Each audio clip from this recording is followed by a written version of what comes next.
रिकोडिक कहाँ पर वाक़या है? इसमें कितना सोना और तांबा मौजूद है और इससे अब तक सोना क्यों नहीं निकाला जा सका? आखिर इसकी कहानी क्या है? कोई कहता है यहाँ पर बहुत बड़ी तादाद में सोना मौजूद है और कोई कहता है सब कुछ फ्रॉड है। आखिर ये जगह किस अहमियत की हामिल है और कैसे पाकिस्तान की तकदीर बदल सकती है? मैं हूं तौसीफ फराज और आप देख रहे हैं फराज टीवी। आगे बढ़ने से पहले गुजारिश है कि आप इस चैनल को सब्सक्राइब कर लें ताकि हमारी आने वाली हर नई वीडियो आपको बआसानी मिल सके। रिकोडिक, जिसका मतलब बलोची ज़ुबान में रेतली चोटी है, बलूचिस्तान के ज़िला चागी का एक छोटा सा कस्बा है और कहा जाता है रिकोडिक में दुनिया का 5वां बड़ा सोने का ज़हीरा है। ये ईरान और अफ़गानिस्तान की सरहद के करीब नौकंडी से 17 किलोमीटर शमाल मगरब में सहराई इलाके में वाक़या है। ये इलाका टिथियान की पट्टी में वाक़या है जो तुर्की और ईरान से पाकिस्तान तक फैला हुआ है। ये इलाका टिथियान की इस अर्ज़ियाती पट्टी में शामिल है जो दुनिया में सोने, चांदी और तांबे जैसे कीमती मादनियात के बेशबहा ज़खायर के हवाले से जाना जाता है। जहाँ जहाँ सोने जैसी मादनियात पाई जाती हैं वहाँ वहाँ ये उछाली लेकर आती हैं। लेकिन बलूचिस्तान में सोने, चांदी और तांबे के ये पहाड़ भी यहाँ के बासियों की ज़िंदगी ना बदल सके। 1978 में जियोलॉजिकली सर्वे ने सोने और तांबे के ज़खायर का पता लगाया और फिर पता चला कि ये जगह पाकिस्तान की किस्मत को पलट सकती है। 5 बड़ी सोने की कानों में से एक कान, जिसमें तांबा यानी कॉपर 12.3 मिलियन टन है और सोना 20.9 मिलियन औंस जो कि 4.9 बिलियन टन बनता है, जिसकी मालियत 1500 बिलियन डॉलर है, यानी हमारी टोटल जीडीपी से भी 5 गुना ज़्यादा। इसके अलावा गिलगित बल्तिस्तान में भी कानें मौजूद हैं। इस कान से हर साल सोना और तांबा निकलने का पोटेंशियल 2 लाख टन तांबा और 2.5 लाख औंस सोना है। इसको सुनने के बाद आपके दिमाग में भी ख्याल आया होगा, अगर पाकिस्तान में इस बड़ी मकदार में सोना मौजूद है तो उसको फ़ौरन निकाल क्यों नहीं लिया जाता? इसकी भी एक बहुत बड़ी वजह है। पहले तो ये काम बहुत ज़्यादा महंगा और मुशक्क़त से बड़ा है। इसको निकालने के लिए हैवी मशीनी और पेशा वराना टीम चाहिए होती है और इस कदर वसाइल पाकिस्तान के पास मौजूद नहीं है।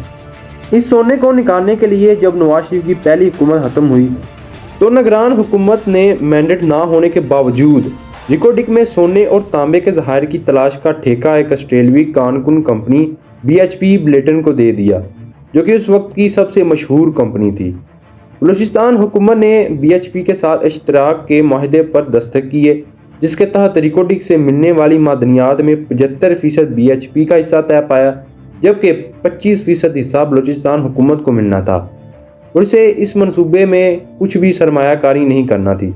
इस मंसूबे को प्राइवेट पब्लिक पार्टनरशिप का शाहकार करार दिया गया, लेकिन पाकिस्तान की बदकिस्मती की वजह से ये मामला लटकता ही चला गया और अगले 10 बरसों में इस मंसूबे की मालिकियत बदलती चली गई।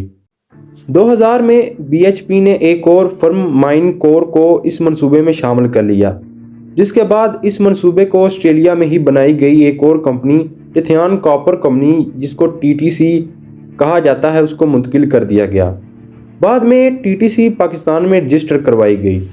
2006 में कनाडा की बैरक गोल्ड कंपनी और चिली की एंटोफेक्स्टा ने टिटियान खरीद ली। रिकोडिक में एक साइट EL5 में तलाश का लाइसेंस 2002 में 3 साल के लिए दिया गया और 2011 तक 2 बार इसमें तोसी करवाई गई। लेकिन यहाँ हैरत की बात यह है कि इस सारे अरसे के दौरान पाकिस्तान की सरजमीन से 1 टन सोना भी नहीं निकाला गया। आखिरकार जब रिकोडिक पर काम होना शुरू हुआ तो एक और कहानी सामने आ गई। हुआ ये कि TCC, जो कि इस सारे मामले को लीड कर रही थी, वो रिकोडिक से माइनिंग के बाद निकली हुई मिट्टी की रिफाइनिंग अपने मुल्क में यानी पाकिस्तान से बाहर करना चाहती थी। यानी इसमें से कितना सोना निकला और कितना पाकिस्तान को भेजा गया, पाकिस्तान को कुछ इल्म नहीं होना था और आसानी से TCC 2 नंबरी कर सकती थी। तरजीही माहिदा के तहत 2011 में TCC ने माइनिंग लीज की दरख्वास्त जमा करवाई तो बलूचिस्तान लाइसेंसिंग अथॉरिटी ने दरख्वास्त को मुस्तरद कर दिया और यहीं से मामला बिगड़ना शुरू हो गया। इसके बाद बलूचिस्तान हुकूमत के पास इसकी अपील पहुंचाई गई, लेकिन वहां पर भी इसे मुस्तरद कर दिया गया। इसके बाद इसे बलूचिस्तान हाई कोर्ट में चैलेंज कर दिया गया, लेकिन वहां पर भी इसे मुस्तरद कर दिया गया।